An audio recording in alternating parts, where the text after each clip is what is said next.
Streaming live.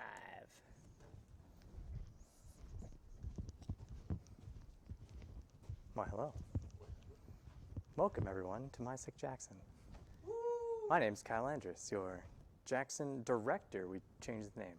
It's cooler now. We actually have a ton of stuff going on. Of course, this is a talk week, so no matter what My Sick location you're at, there's probably a My Sick chapter giving a talk somewhere. Especially Lansing, Detroit. We also have Grand Rapids.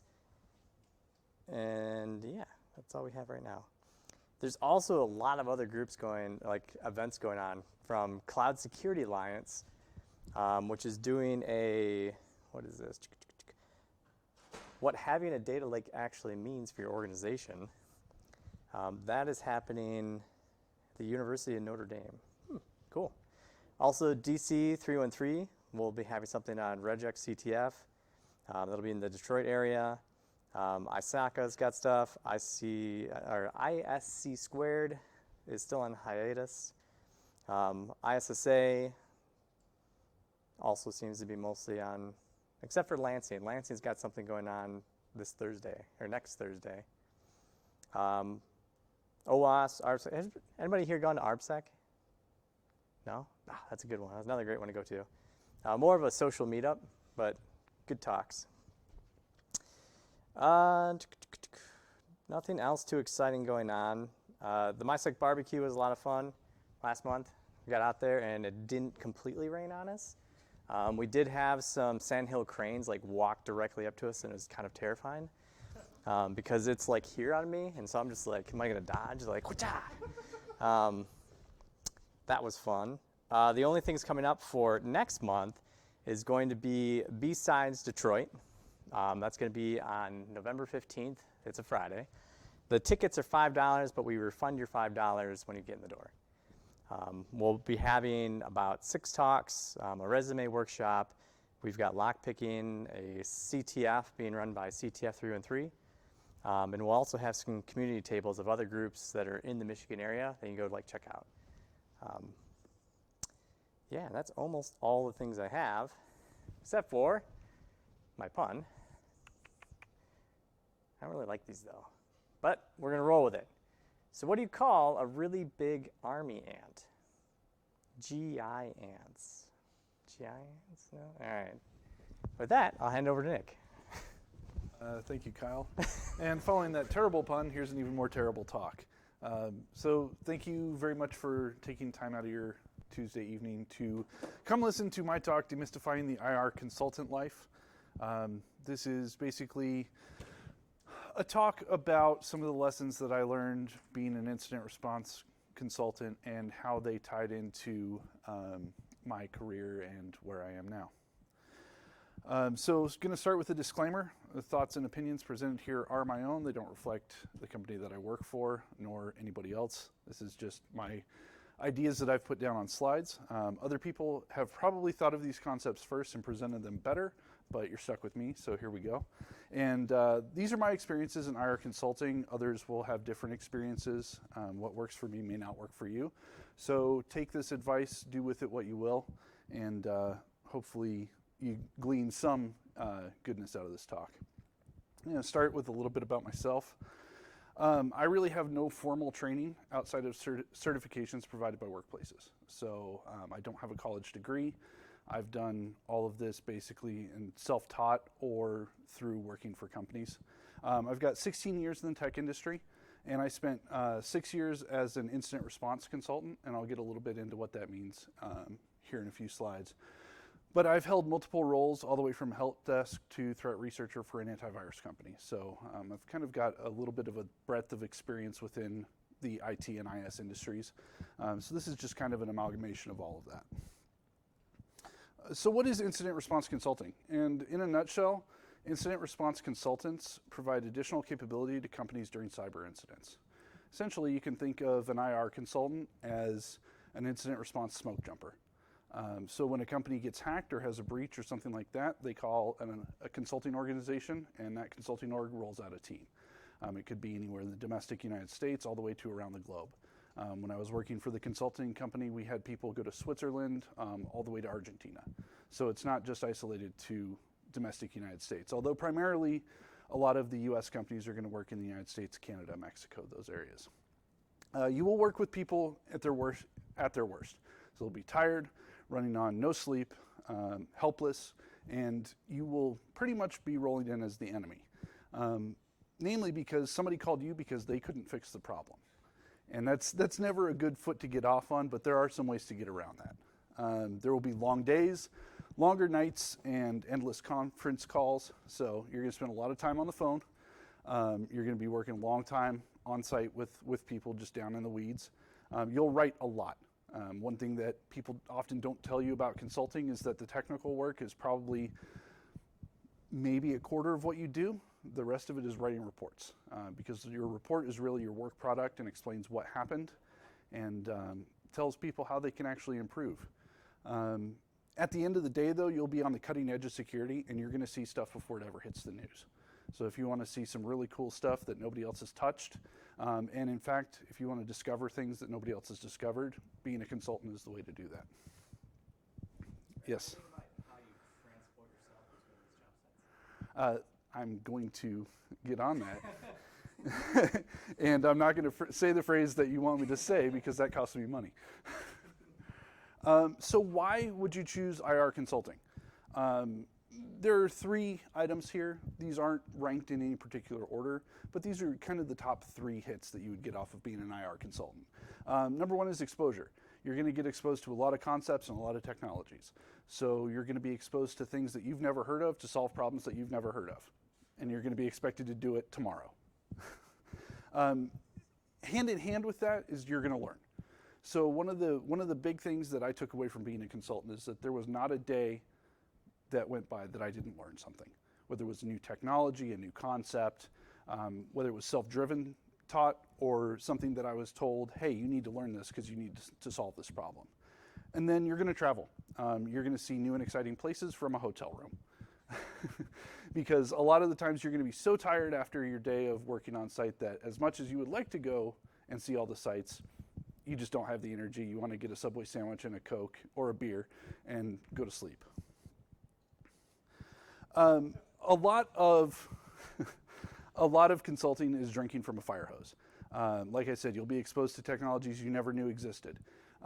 There was one engagement that I did where my supervisor got a call about 2 o'clock in the morning, and I just happened to be up because I was getting a glass of water or something like that, and walked by my office and saw his message pop up on my screen. He was like, hey, do you know anything about this technology? I said, I've never touched that in my life. He's like, great, you have to be on a conference call at 8 o'clock tomorrow morning. Here's the 400-page manual and the ISO for the software. Be on the call. So that wasn't the norm. But there are instances like that where you're going to have to do something that you've never done before, and it's really an interesting challenge. You'll be expected to learn these things quickly. There's a lot of time where you might want to watch a TV show on an airplane or take a nap or something like that, where you're going to be sitting reading a manual for how to work with a specific technology. As a result of all of that, you're going to have knowledge that you can apply in the future across multiple disciplines. So there are things that I learned being a consultant that I apply every day when I'm working here. And essentially, that goes everything from technology all the way to interacting with people, interacting with other departments. Travel is a big one. You're going to jump on a plane quite a bit. There you go, Kyle, I said it. There can be lots of travel.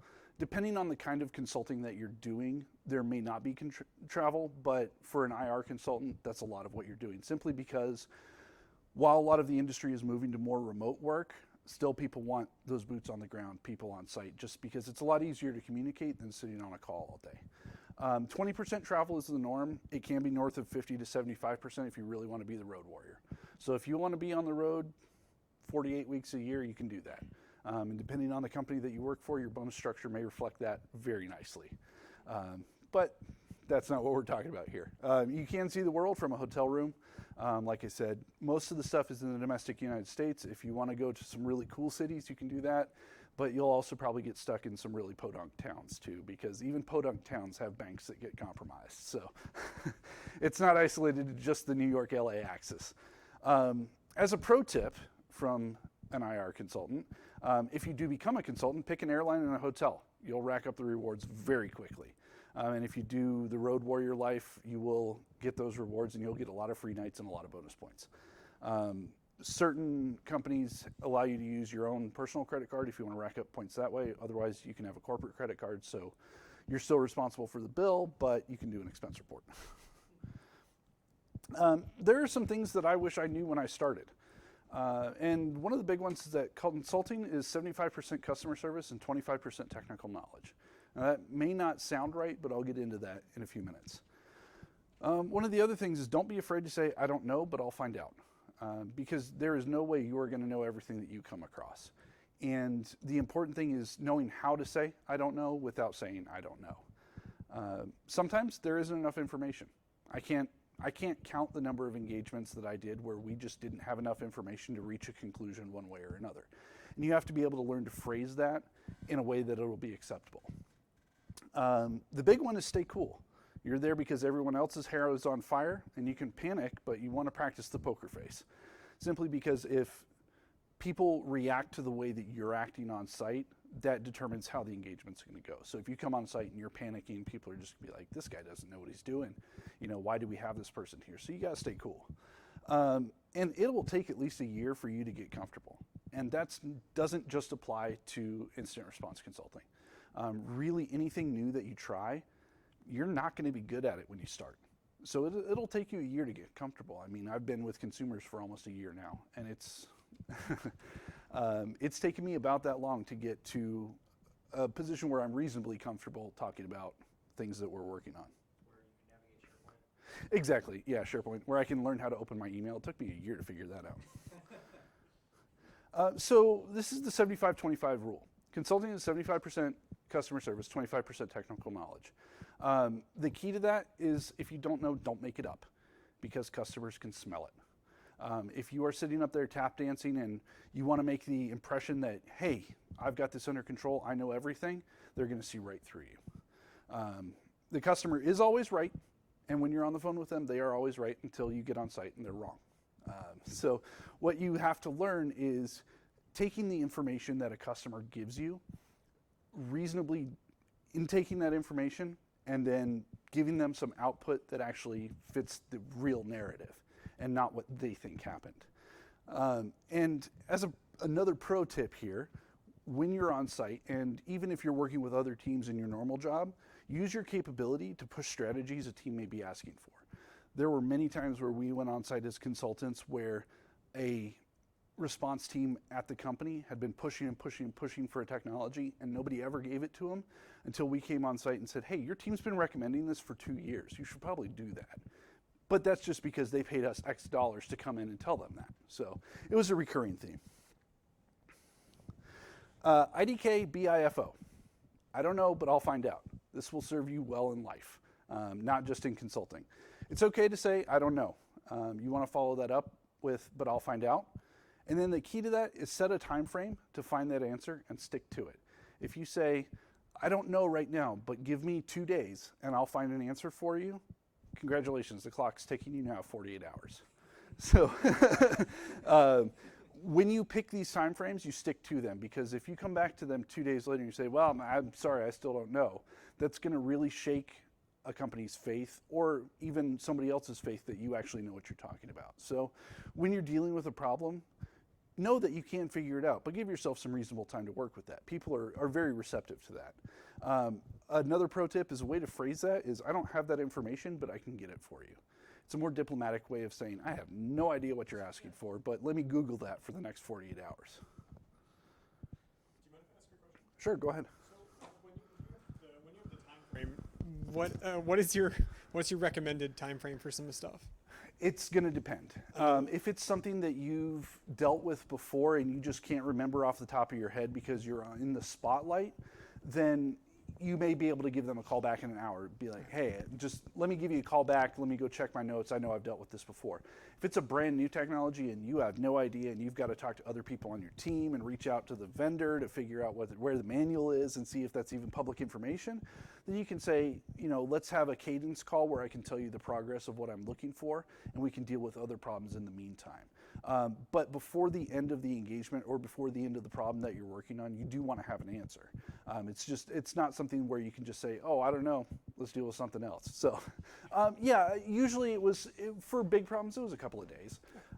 But as I got more comfortable with being a consultant, that time went down because I knew what resources to go to. All right, thank you. Yeah.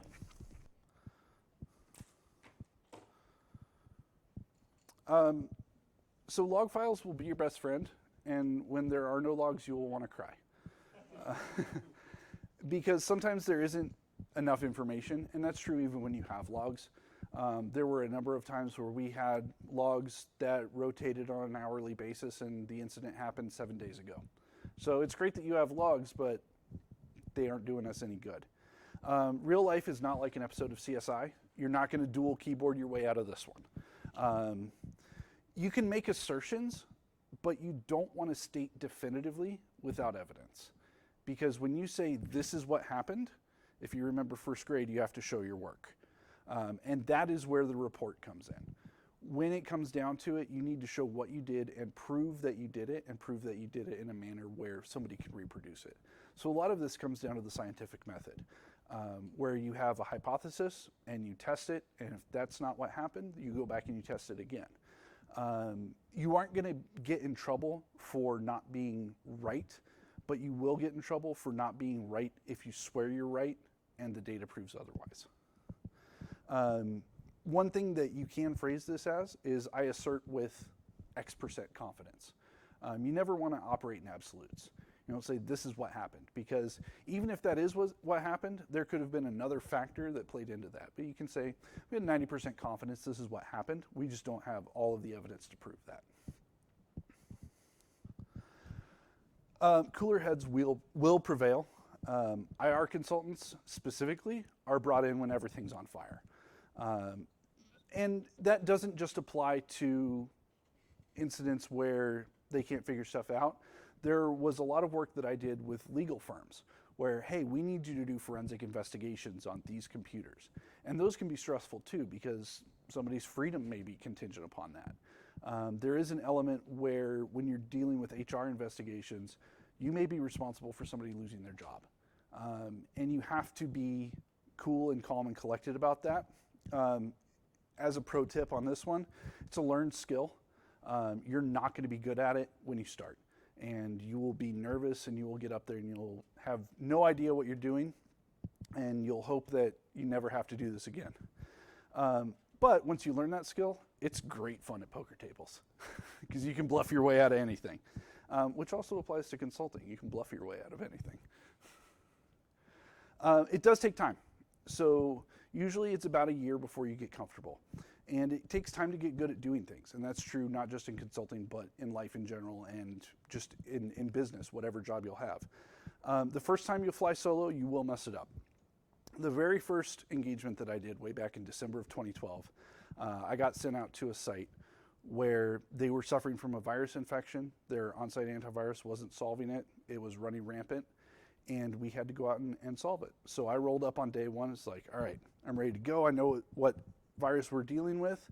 I'm going to take a packet capture off of the server. The packet capture is where you capture the network traffic and go back later to analyze it. Made the mistake of dropping the packet capture directly onto the server itself, immediately filled up the hard drive, and the server administrator called me up and said, what are you doing to my server? Because I almost crashed their entire network simply because I didn't double check where I was dropping things to. I wanted to crawl under a rock and never come out, and essentially questioned my entire existence and did I actually know what I was doing. I remembered that every engagement afterwards and never dropped a packet capture directly onto the machine again. So you're going to learn from your mistakes, and if you don't learn from your mistakes, you're doing something wrong. And you might think that, hey, I'm not making mistakes, but you are. But what the key there is to document what you're doing After you've done the engagement, go back, look at those notes and say, what did I do wrong? What did I do right? Go back and fix the things that you did wrong. Eventually, you'll look back and wonder what you were worried about. Because once you get in the saddle, it's just like riding a bike. You'll get comfortable with it. And all of these engagements start looking the same. You'll start seeing, oh, hey, I've seen this before, or I've seen this before. And you can start connecting the dots between those. So there are some key skills that are important for consultants and really apply in everyday life, especially in corporate America. You want to be good at communicating. One of the big things is taking ideas and communicating them in a way that people can understand. So you may have a very technically complex problem that you feel great that you solved, and you'll start talking about it, and people will look at you like you're speaking French because they don't speak any sort of technical language. So you need to be able to essentially take that concept and simplify it so that your audience can understand it. Writing is key. Like I said, one of the big things that you're going to be doing as a consultant is writing, because that report is your work product. It's exactly what you did. You document your processes, you document what you found, you document what you didn't find. And then you actually make your recommendations. So here is what we found, here's how you can fix that. And that is one of the things that takes a long time, because you have to understand that concept and understand how to fix the problem that you ran into, which can be very difficult sometimes. That ties into problem solving. So you're going to come up against problems where you've never seen this before. You have no idea how to solve it, but then you're going to get the breakthrough. And once you get that breakthrough, you can apply that to future problems. And it just sort of cascades down that way. And that also works into technology familiarization. As you start seeing more of this technology, you're going to know what tools worked on another engagement that you can then make recommendations about. So all of these things tie into each other. And then that applies really in your day-to-day life, because you're going to come across problems where hey, I dealt with this problem before, let me apply this to an area in my life. So should you be a consultant? That's up to you. It's a way where a few years of consulting will get you a lot of experience. You'll become a jack of all trades, where you'll be a mile wide and an inch deep. You'll be exposed to a lot of tools, a lot of technologies on a surface level, become familiar with them, and then you'll find something where, hey, I really like doing this, and then you can specialize in that. IR consulting is just one aspect. There are a lot of information technology and information security consulting positions available. Maybe you don't want to do IR. Maybe you want to do pen testing or red team or something like that, where you go in and you attack a network and you write a report about, hey, here's the vulnerabilities that I found. You can do professional services, where maybe you really like working with firewalls, so you can go in and you can install firewalls for a living. This is just one small aspect of it. You can be taught. So basic skills are important. So yes, you do need to know how to turn on a computer and know what the keyboard is, know what the mouse is. But junior positions are not expected to be experts. And if you're talking to companies where, hey, you need to have X years of experience in this tool, then that's not a junior position.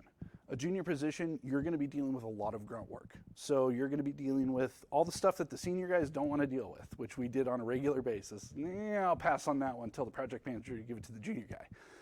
But in that exposure, you're going to learn things, and that accumulated knowledge will actually help you once you become more advanced in your skill set. And the skills and technologies you pick up will be invaluable, especially if you pursue a career in technology. Very much everything that I learned while I was a consultant, I apply day to day here at Consumers. So it's definitely one of those things where you will learn and you'll retain, and you'll come across something where you're like, hey, I dealt with that 4 years ago. This is what we need to do. And on that note, I appreciate your time. I'm going to keep it short and sweet. And does anybody have any questions?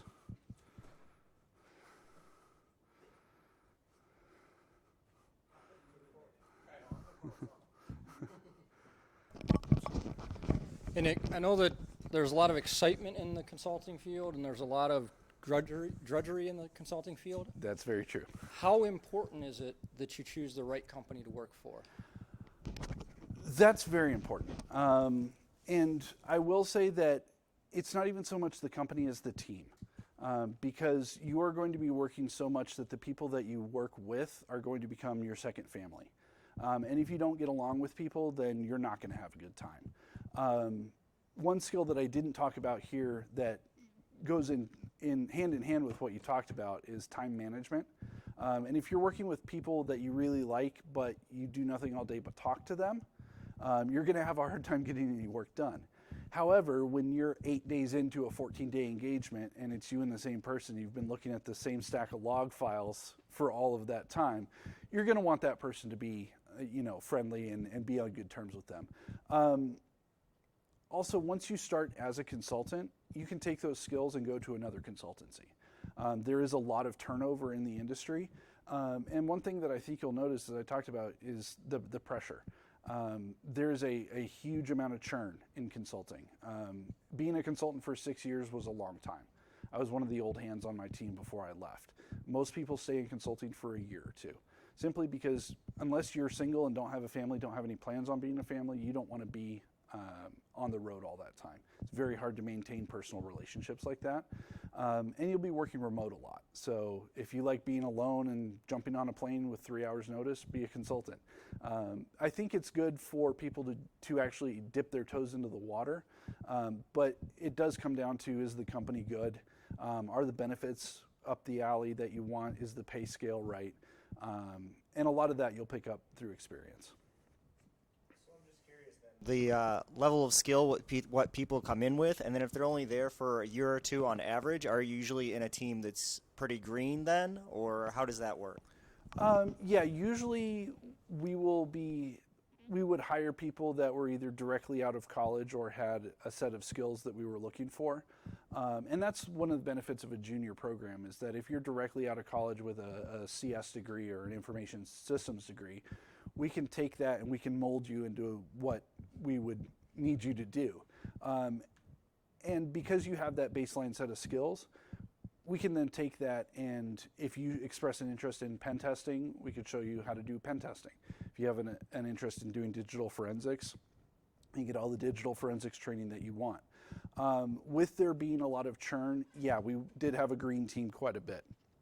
But also you do have a cadre of older consultants or management that may not be active on the road all the time and do a lot of the sales work and the contract work that are there as resources too, because most of the people that went up to those positions were consultants to begin with. So they've been there, they know the tricks, they know the tips. I'm curious then, is that something to where it was particular to your company, where it was a lot of turnover and it was a lot of, you typically had a lot of people who were coming straight out of college, they would bring them in, train them up, and have them in there for a couple of years? Was that particularly that company, or is that just a general rule as overall with IR consultants, or how is that? It's endemic to the industry, so there's a lot of churn in consulting. You'll see people jump from team to team, company to company. You'll also see people leave and start their own companies, because once you get a specific skill set and you're good at what you do, you can take that and then build out to your own clientele. So there were a lot of times where we would have people leave and start their own consultancies. The market would be a lot smaller and you wouldn't be doing as many large corporate contracts. But if you have a local area where there aren't really any reliable consultants, you can make a pretty good killing just doing it on your own in a local area.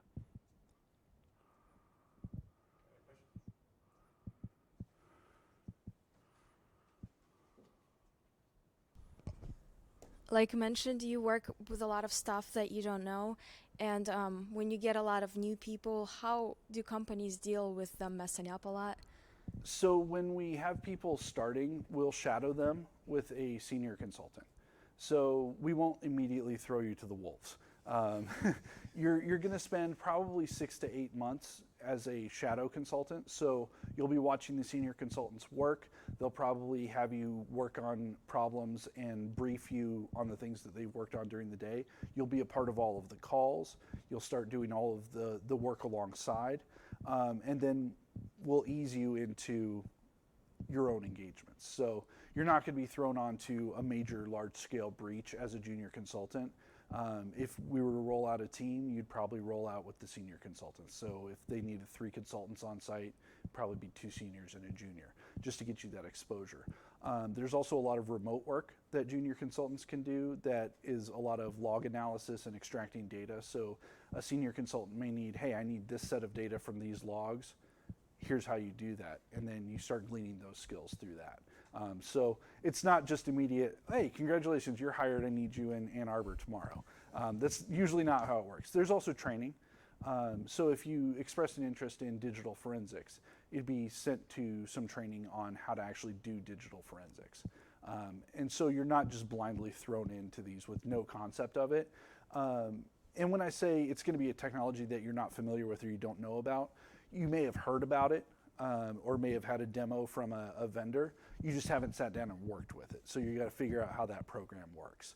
And a lot of times when we were rolled out on site for an engagement, all we knew was, hey, we've got a malware outbreak, please come help us. And then it would be up to us to figure out what the malware was, what its capability was, what data, if any, did it exfiltrate, things like that. So it's a lot less of, I have no idea what I'm walking into and just a general concept, and I'll figure it out as I go. Does that answer your question? Yeah. Okay.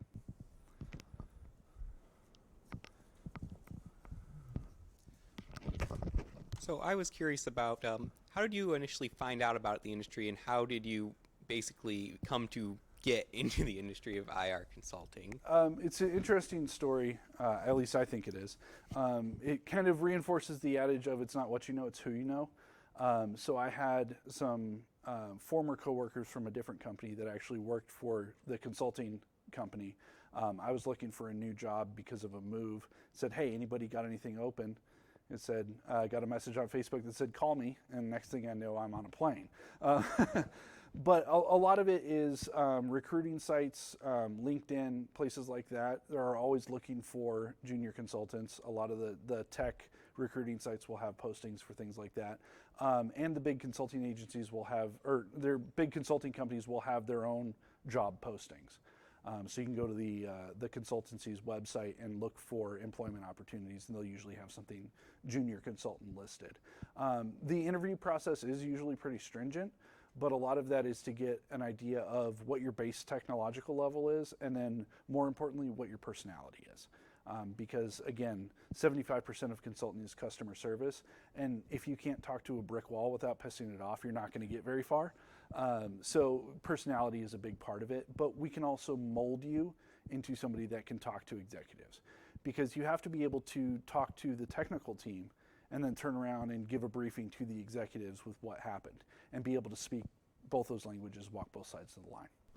Does that answer your question? Yeah, thank you. Okay.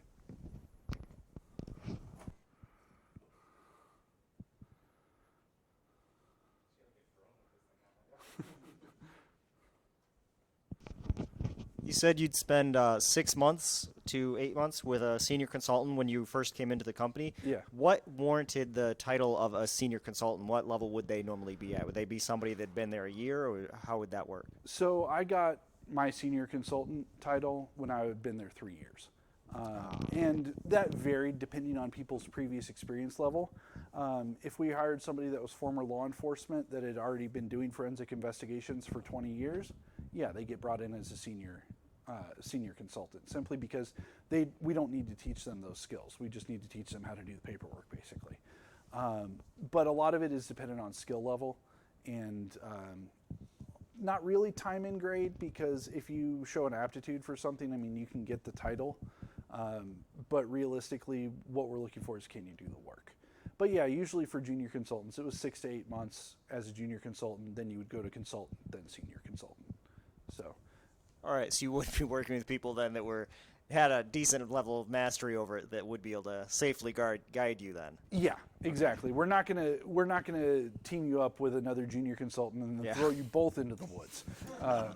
There were some times where we felt like doing that, but no. Usually you would be assigned to an engagement with a consultant that knew what that engagement was about, would be able to be flexible with it and teach you the ins and outs of what they were doing.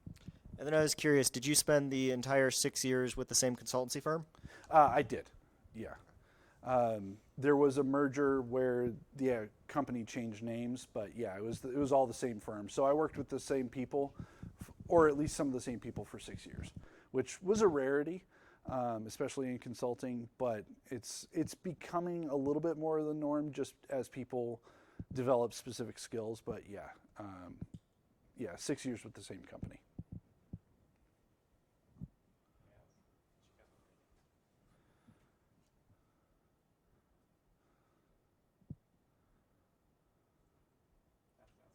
All right.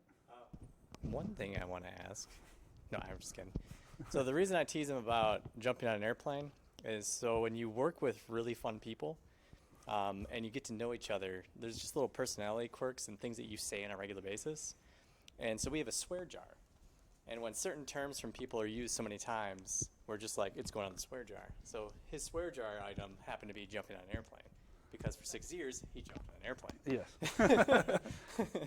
Hence my joking that only I kind of knew. So, hey. Right. Yeah. Inside jokes on public talks. Always a good. They look. always go over so well. Yeah, Like, everybody's exactly. loving it. Just like your cracking puns. up and Just hey, like your puns. Hey, the puns are special, right? And any other questions? Then no, we're good. Good. Wait. Yeah. I can just ask about that. Oh, okay. Well, if the The internet internet must wants to know, hear your question. everybody gets to know. You being on the airplane a lot, do you get like some kind of perk where you don't have to go through the security all the time, take off your shoes, empty your pockets? Just One of the best things that I ever did was applied for TSA PreCheck. When you're traveling with 3 laptops and 40 pounds of gear, it makes things a lot easier when you don't have to take that all out of your bag. So if there's 2 tips I would give you if you're going to be a consultant, you're going to be flying a lot, get TSA PreCheck and get a pair of noise canceling headphones because it makes your life so much more pleasant. do you get paid well? Yes. One of the nice things about being a consultant is that because it's a high pressure job, because you're doing a lot of things, because you have a specialized skill set, you get paid according to that. You can make a lot of money depending on how much you want to travel. And again, going back to the other question, depending on the company that you work for, there may be specific bonus structures in line with how much you travel or how much work you bill out. But yeah, you can make a lot of money. My last question is, do you get enough of sleep? No. No? No. Very often when I was on active engagements, it would probably be 12 to 14 hours of work on site, and then another 2 to 3 hours back in the hotel room writing reports, and then grabbing as much sleep as possible before doing it all the next day.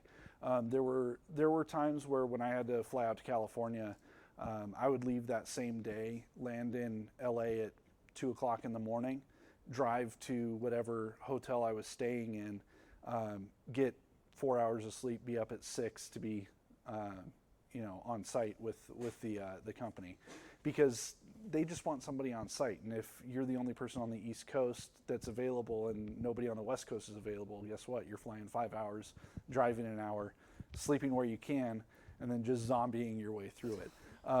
You learn to grab sleep where you can. And then when you're on your downtime, when you're not on an active engagement and you're working on paperwork and things like that, you work more normal hours. So on a time when I wasn't on an engagement, it'd probably be an 8 to 5 job like anything else. But you're still working on paperwork and remaining things like that. So it's not like it's just pure boredom. It's just boredom interjected by about 2 weeks of sheer terror, followed by boredom again. But no, you don't get very much sleep. You learn to operate on coffee and Monster. And there were several times where I'd go on site and they would just have a case of Red Bull. Because they're like, hey, is there anything we can get you? I was like, I really like Red Bull, so there'd be a case of Red Bull waiting for me, and it'd be gone by the time I left. So, yeah, no, you don't get very much sleep as a consultant.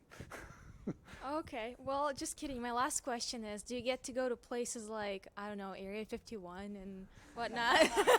I could tell you, but then I'd have to kill you. So, do you get to go to secretive places? so there are certain companies that require top secret clearances. And there are places where you'll go where you do require an escort, but very seriously, there are some engagements that you can't talk about simply because you went to a place where you can't talk about it. So depending on the line of work that you're in, especially if you're in a lot of government consulting, so if you do a lot of work for government agencies, you're going to be on military bases, places like that. So yeah, you can go to obscure places where you may not want to see what they have there. And they wipe your memory afterwards? Yeah, exactly, which is Okay. what we're going to do after this You talk. probably just wouldn't even know. You wouldn't even know where you gone to. Right, exactly. It's just 6 years of a blank. I'm just making all this up. So. I'm glad you remembered enough to give us this wonderful presentation. Well, thank you. I appreciate that. Just no other questions? All right. Thank you very much.